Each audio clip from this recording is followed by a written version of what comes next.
Just in time sa Declaration ng Pag-asa ang summer adventure natin tonight. Dumayo tayo sa river rafting capital of the Philippines, ang Cagayan de Oro. Tara, let's change the game and try whitewater rafting.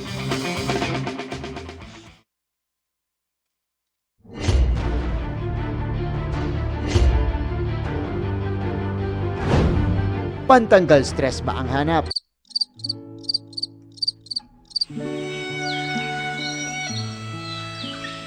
This part of my life is called peace. Teka, parang mas game ako sa makapigil hiningang adventure. Ikaw ba? Tara! Nasa tinaguri ang river rafting capital ng Pilipinas tayo. Kaya naman, when here in Cagayan de Oro, hindi dapat palagpasin ang whitewater rafting. At first, parang takot. Doon na natin ipapasok yung pagbibriefing, lahat ng mga paddle talk, safety talk, para magiging komportable sila. Karamay ko in trying this extreme water adventure, ang kapwa ko first-timer at 69-year-old balikbayan na si Sonny Amores. I still have that sense of adventure kahit 69 years old tayo. Kasama sa package tour ang life vest, helmet at paddle na gagamitin. At may safety briefing din before we conquer the rapids. Iba, pag nakikita mo na in person, parang ang lakas talaga nung alon, ang lakas ng current. Sana kayanin natin. Oras na para magpatangay sa agos. Yeah! Let's go! Whitewater rafting! Perfect for beginners ang lower section ng Cagayan River na dadaan sa 14 rapids. Sobrang saya. Ibang klase. 14 kilometers yung tinahak natin in total. Beginner pa lang to. Level 1 pa lang to. Pero medyo challenging na yung naranasan natin. Of course, kahit yung mga madadali, meron ka pa rin talo ng konti. Tapos, nakailang beses ako talaga na tumalsik ako. Towards the end, yun yung mga technical na, mga mambato na, todo yung rampa natin. Pwedeng mag-break from paddling. Let's go!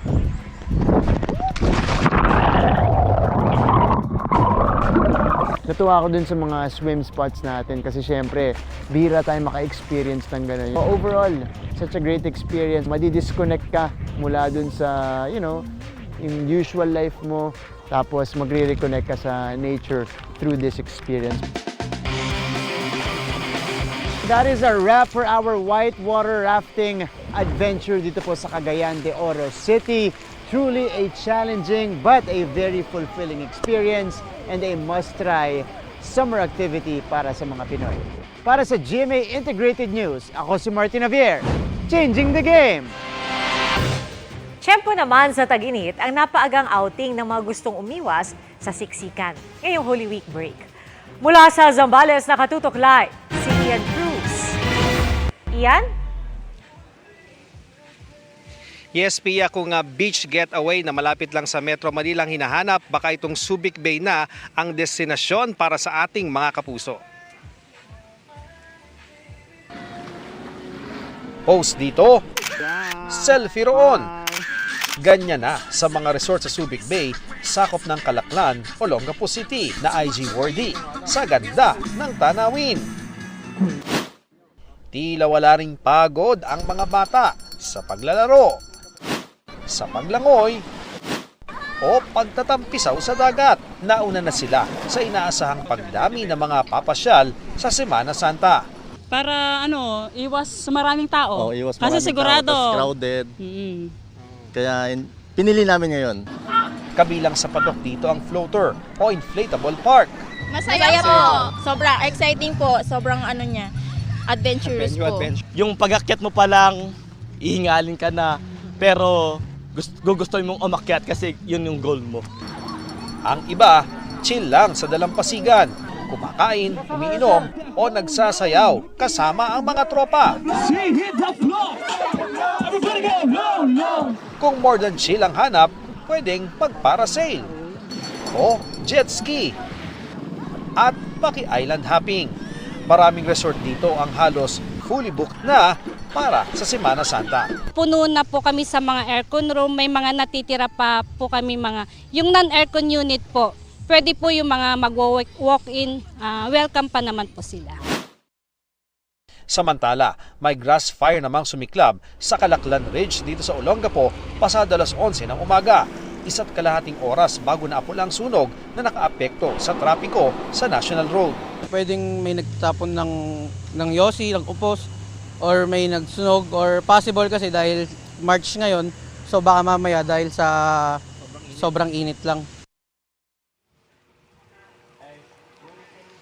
Pia, ngayong gabi ay kapansin-pansin na wala nagsiswimming dito sa resort na kinaroroonan natin dahil yan sa abiso ng management ng resort na baka maaring maraming jellyfish na talagang hindi po pwede para sa ating mga swimmers. At wag naman daw mag-alala, Pia, no, dahil nga ngayong gabi ay mayroong beach party dito kung saan pwede pa ring magsaya yung mga nagbabakasyon. Balik sa iyo, Pia. Maraming salamat, Ian Cruz. Ikinatuwa ng pamilya Degamo ang pagkaka-aresto kay dating Congressman Arnolfo Teves Jr. na suspect sa pagpatay ng dating gobernador ng Negros Oriental. Pero giit ng kampo ni Teves, hindi indikasyon ng pagiging guilty ang pagkakadakip sa kanya sa Timor-Leste.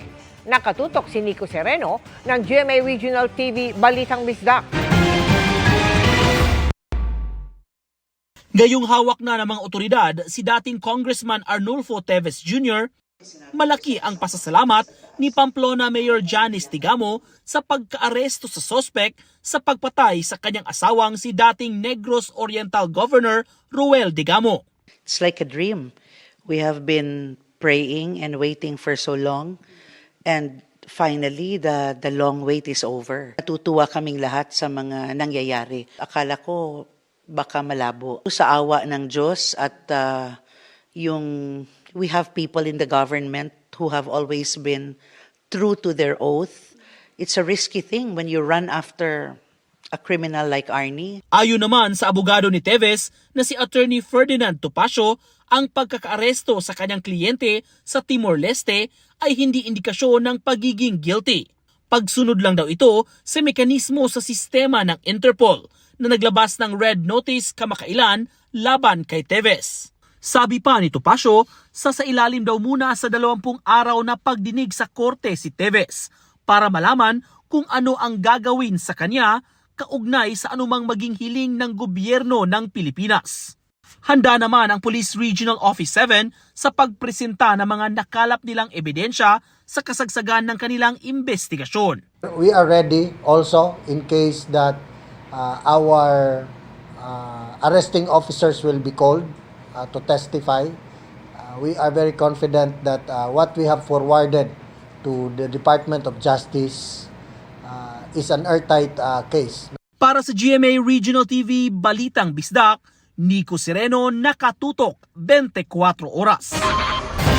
Kamustahin naman natin ang ilang expressway ngayong huling Biyernes bago po ang Semana Santa. Live mula sa SLEX nakatutok si Rafi Tima. Rafi. Emil, sa ngayon ay normal Friday traffic pa lang daw yung nararanasan dito sa South Luzon Expressway. Ibig sabihin yan ay mabagal yung daloy ng mga sasakyan approaching San Pedro southbound. Sa ating pag-ikot naman sa may North Luzon Expressway kanina ay maluwag pa rin yung daloy ng mga sasakyan. Nagbabagal lamang sa may Balintawak Toll Plaza. Inabutan namin ang pamilyang ito sa Balintawak Toll Plaza habang bumibiyahe sila patungong Tarlac mula sa Lucena. Natuto na raw sila sa kanilang karanasan noong nakarang taon matapos maipit sa matinding traffic ng Semana Santa. Para po makaiwas sa traffic. Ano ba experience nyo last year? Sobra po. Sobrang traffic. So ngayon isang araw ng advance kayo? Opo. Ayon sa pamunuan ng NLEX, inaasahan nilang magdadagdagan ng 10% ang bilang ng mga dadaan sa NLEX patungo sa norte simula ngayong Biyernes ng hapon. Pero ang bulto sa susunod na linggo pa raw nila inaasahan. Expectation natin, mas marami pa rin po sa Wednesday ng hapon hanggang gabi. At yung Thursday talaga, yun po, madaling araw pa lang hanggang early afternoon, marami po yun. Pero simula ngayong araw, Itinigil na raw nila ang lahat ng construction sa NLEX maging ang road closures para makatulong sa inasahang unti-unting pagdami ng mga motoristang dadaan dito. Nagdagdag na rin daw sila ng tow trucks at personnel para umalalay sa mga motorista. Bukod sa mga toll gates, mga nasisirang sasakyan at mga aksidente daw kasi ang pangunahing dahilan kung bakit nag-uusad pagong ang expressway kapag buhos ang bulto ng mga sasakyan. Nagpatupad na rin ulit kami through our Safe Trip Mo Sagot Ko Motorist Assistance Program ng free towing para sa mga Class 1 vehicles hanggang nearest exit. Hanggang Monday 6 a.m. yan, and then itutuloy po yan ng Holy Wednesday ng 6 a.m. hanggang Good Friday 6 a.m. Nasa 80% na raw ang gumagamit ng RFID sa mga dumadaan sa NLEX, pero ang natitirang humigit kumulang 20%, siya pa rin nagiging dahilan ng pag-iipon ng mga sasakyan sa mga toll plaza. Ganon din ang mga naka-RFID pero walang sapat na pondo, o kaya naman ay luma na ang RFID sensor na nakakabit sa kanilang sasakyan. Padalhin na lang po nila yung card kasi dito sa lane meron naman yung parang tapping point ng card para mabasa po kaagad. Sa South Luzon Expressway naman, bandang alas 4 ng hapon, kita sa drone video ang unti-unting pagbigat ng daloy ng mga sasakyan pagbaba ng Skyway southbound. Bagamat bukas naman ang lahat ng linya, nagbabagal ang mga sasakyan sa mga lugar na may construction activity sa gilid ng kalsada. Pero normal pa raw ang ganitong bulto ng mga sasakyan ngayong Biyernes at hindi pa talaga ito ang inaasahang matinding buhos ng mga sasakyan tuwing Semana Santa. Nagdagdag na rin daw sila ng mga tauhan sa kahabaan ng SLEX, lalo na sa mga toll plaza, para umalalay sa mga motorista. Kani-kanina lang may maliit na aksidente sa southbound lane ng SLEX sa Calamba area na nagdulot ng bahagyang pagbagal ng mga sasakyan, pero sa loob ng 5 minuto ay natanggal naman ang mga sangkot na sasakyan. Yan ang laging paalala ng mga operators ng expressway kapag bumuhos ang daloy ng mga sasakyan tulad ngayong Biyernes at sa mismong Semana Santa. Kapag nagkaroon ng aksidente o may nasirang sasakyan, magdudulot talaga yan ng matinding traffic. Kaya muling paalala, ingat sa pagmamaneho at tiyaking maayos yung inyong sasakyan at syempre maayos din ang lagay ng mismong driver. Yan ang latest mula dito sa South Luzon Expressway Traffic Monitoring Center. Emil? Maraming salamat, Rafi Tima. 4 ang arestado matapos mahulihan ng vape na may marijuana oil, pati ibang illegal na droga at mga hindi lisensyadong baril. Nakatutok si Marisol Abduraman. Sa bisa ng search warrant, pinasok ng CIDG ang isang bahay sa exclusive subdivision sa Santa Rosa, Laguna.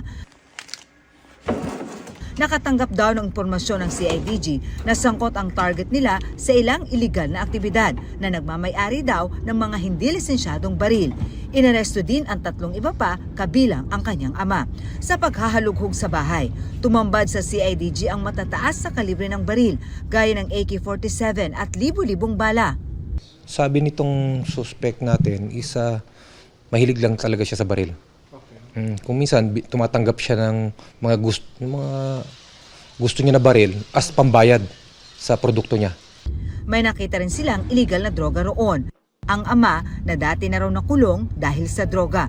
Na-surprise kami kasi pagdating dito, nabulaga kami sa presence nitong mga suspected to be marijuana oil. And then, may mga nakita kaming mga vape canister. Kabilang sa mga nakuha roon ang kush o high-grade marijuana, hinihinalang cocaine at shabu, pati ang kahong-kahong vape na may lamang cannabis oil. Nakuha rin ang makinang panggawa umano nito at mga raw material, kabilang na ang mga garapon ng cannabis oil. Maituturing na raw itong illegal drug laboratory ayon sa CIDG na sa tingin nila ay halos 1 taon nang nag-ooperate. Hindi lang namin ine-expect na ito pa pala yung kalaki. Nakakuha kasi lahat tayo ng mga equipments to produce na yung mga from marijuana, and then i-extract yung oil, and then yung mga boxes na kumpleto na siya. Kaya posible raw na dito galing ang mga vape na may lamang marijuana oil na nasabat ng PDEA sa magkahiwalay na raid sa Taguig. Yung klase mismo, yung itsura niya mismo, mostly the same. May mga nakuha ring mga uniforme ng sundalo. Ayon sa CIDG, reservist umano ang isa sa mga inaresto. Tumangging magkomento ang mga inaresto tungkol sa mga nakuhang droga, pero nang tanungin tungkol sa mga baril, You have license? I have license. What about unlicensed po? License lang. No comment. No comment. Ayon sa CIDG, matagal na nilang minamanmanan ang inarestong target na sasampahan ng patong-patong na kaso. Para sa GMA Integrated News, Marisol Abduraman, nakatuto 24 oras. Tuloy ang pangangalap ng impormasyon ng mga otoridad kaugnay ng 2 batang natagpuang patay sa isang nakaparadang sasakyan sa Angeles City, Pampanga. Ayon sa City Disaster Risk Reduction and Management Office, pasado 2:00 ng hapon nang makatanggap sila ng tawag kaugnay ng mga bata. Rumesponde ang mga rescuer ng opisina pero wala ng buhay ng datnan ang mga batang edad 2 at 3. Sa paunang investigasyon, napag-alamang hinahanap ng mga magulang ang 2 bata nung mga oras na iyon. Patuloy na iniimbestigahan kung paano sila napunta sa loob. Isa sa ilalim sa autopsy ang bangkay ng mga bata para malaman ang dahilan ng kanilang pagkamatay. Inaalam pa rin kung kanino ang sasakyan na hindi raw pag-aari ng mga kaanak ng 2 bata. So very sketchy pa yung report. Ay kinukuha namin yung mga kung may witness para malaman natin yung buong katotohanan. Dati nang sinasabi na Amerika, hindi matitinag ang kanilang suporta sa pagdepensa ng Pilipinas. Pero pag-amin ni U.S. Ambassador Mary Kay Carlson, ang kasunduan para dyan ng Mutual Defense Treaty, hindi raw basta-basta maikakasa. Narito ang aking eksklusibong panayam kay Ambassador Carlson. Sa mas mapangahas na pagkilos ng China laban sa Pilipinas sa West Philippine Sea, paulit-ulit na rin ang tanong, kailan ba magagamit ang posibleng isa sa huling barahan ng Pilipinas, ang Mutual Defense Treaty? Ito yung kasunduan ng Pilipinas at Amerika na protektahan ng isa't isa di lang sa Dagat Pasipiko, kundi maging sa South China Sea. Kasasabi lang kamakailan ni Pangulong Marcos, gagamitin lang ito kung nahaharap na sa tinatawag niyang existential threat ang Pilipinas, bagay na hindi niya idinatali kung ano.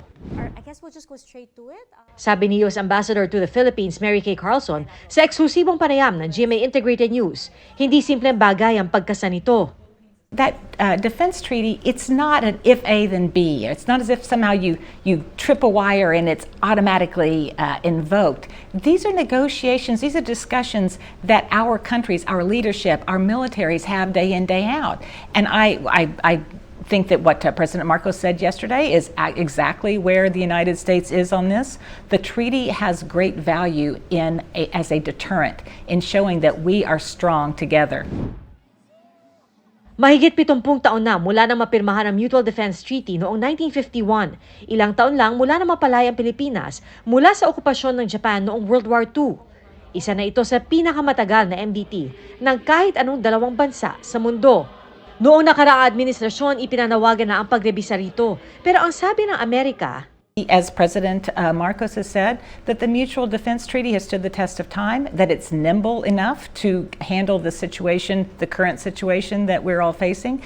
So I don't see a need to revise it, but certainly it is a living document and one that we continue to address and assess through our day-to-day operations. The Mutual Defense Treaty is about deterring conflict. It's about ensuring that we're strong enough that no one will, no power, no issue will arise that will threaten our peoples. And so I agree that the Mutual Defense Treaty, as we see it now, is perfectly capable of being the document that we rely upon to ensure the safety and security of our people. Kamakailan sinabihan ni Chinese President Xi Jinping ang kanilang militar na maghanda para sa mga posibleng tunggalian sa dagat. Tinanong namin ukol dito si Carlson. So when the Chinese government prepares something like this, when they say that their military forces have to prepare for aggression, that in itself is not seen by the U.S. as an act of aggression. Well, we're not being aggressive. So if they're preparing for aggression, that's their issue, but that threat is not coming from us. Sa darating na Abril magaganap ang Trilateral Summit ng Amerika, Pilipinas at Japan na ayon kay Carlson ay posibleng pumanday sa kinabukasan ng rehiyon. I am certain that security will be one of the issues that will be discussed, but it won't be the only issue. I think it's a historic time to have the 3 leaders meeting together and to set that direction for our future, not just in this region, but the impact that will have for the entire globe. Sa Mayo naman, inaantabayanan ng Indo-Pacific Business Forum na gagawin dito sa Pilipinas. We see U.S. companies really interested in the Philippines. There's a lot of buzz, very positive buzz about what's going on here. Para sa GMA Integrated News, Pia Arcangel, nakatutok, 24 oras. Thankful and grateful sa bagong chapter ng It's Showtime sa GMA, ang isa sa mga host nitong si Kim Chiu. Kamusta naman kaya ang bagong yugto ng buhay ni Kim pagkatapos ng breakup nila ni Kapuso star Sian Lim? Ichichika yan ni Katatibayan.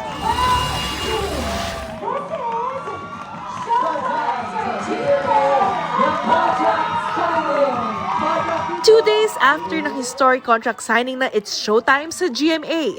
Hello, everybody! Yes, Ma! Ramdam pa rin ang hype hanggang ngayon, lalo sa host ng longest-running kapamilya noontime show, ang isa sa mainstay na si Kim Chiu, forever grateful and thankful sa bagong chapter na ito. A bigger door has opened for us. Hindi mo ma-imagine na mangyayari pala siya. So, very happy, very excited, and we're very grateful to the GMA executives dahil pinili nila kami. Speaking of new chapter, proud din shinare ni Kim ang bagong yugto ng kanyang buhay after ng breakup nila ni Love, Die, Repeat star Sian Lim. Kim version 3.0, hindi siya takot to try new things. Kasi marami namang mga bagay na nag-hold back sa atin. Now, it's time to try new things. Kabilang ba dyan ang pagkakaroon ng bagong pag-ibig? Open naman yung heart ko. For now, I enjoy muna my time being myself. Mas focus daw muna sa work si Kim. Work, and bonus na siguro kung may kumakalabit dyan na love. Willing kaya siya makatrabaho ulit ang dating boyfriend na si Sian Lim na isang kapuso? Okay lang naman mag-guest siya sa Showtime or mag-prod siya or something. Okay naman, hindi naman kami magkaaway or something. Nostalgic naman ang naging feels ni It's Showtime host Karil sa muling pagtapak sa GMA. Isa siya sa mga dating bumida sa hit Kapuso series na Encantadia, na ngayon ay may bagong henerasyon na sa Encantadia Chronicles Sangre. Very special daw ang series lalo kay Kay. Kaya excited na siya mag-meet ang old at new cast. I'm looking forward. I'm sure naman si Direk Mark will set up something. Very, very excited to meet the new cast. Hindi siya basta-basta show. Parang for some reason, hindi man namin intensyon. It became a part of so many people's lives. Kung bibigyan ng chance, open din daw si Karil na mag-cameo sa Encantadia Chronicles, pero mas okay raw sana kung lahat silang OG Sangre. Kung short cameo lang just for the sake of, pag meron talagang magandang kwento, why not? Katatibayan, updated sa showbiz happenings. And that ends our week-long chikahan. Ako po si Ia Arellano. Kalain mga naman, Friday na nga pala, guys. Happy weekend, mga kapuso! Miss Mel, Miss Pia, Emil. Magkaalib na naman yan pagkaganito. At yan ang mga balita ngayong Biyernes. Ako po si Mel Tiangco. Ako po si Pia Arcangel para sa mas malaking misyon. Para sa mas malawak na paglilingkod sa bayan, ako po si Emil Sumangil. Mula sa GMA Integrated News, ang News Authority ng Pilipino. Nakatuto kami 24 oras.